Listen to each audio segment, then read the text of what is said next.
My name is Trevor Powers, and my Perfect 10 album is the Durutti Columns Sex and Death. This album was something I had heard for the first time a few years ago, and I was on a road trip to Portland, and it hit me. There's such an emotional weight to this album, and it hit me at this time when I was going through all kinds of personal issues, and there was something about Vinnie Riley's guitar tone, and there's this unspeakable spiritual concept to the way that he plays, where it almost feels like an extension of his soul. It just floored me. I am a huge fan of the Drudy Columns' entire catalog, massive fan, but there's something about this one that I think it was where I was at in my life when I first heard it, that it emphasized this state of being, the importance of being over doing. It was such a useful tool to get me into that place of being.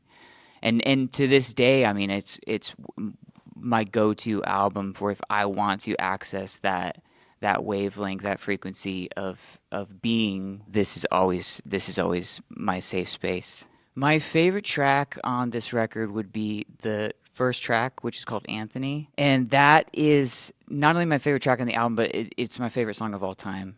I've never heard a song that has spoken to me more and given me more creative ammunition than that song. And also the second song, which is called The Rest of My Life, that is, in my opinion, the greatest one-two punch of the entire musical history. When Vinnie Riley plays guitar, it's feeling like an extension of who he is as a person, and I connect to a lot with that headspace in my writing because my only goal in writing music is building out my inner world. It's not about anything outside of being honest to who I am in that specific moment.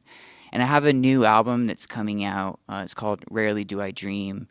And that was the farthest extent that I've taken that headspace yet because I'm dealing directly with Family Archive, dealing with home videos, and taking those pieces of family history, honoring them, flipping them on their head, and the whole thing plays out like a road trip.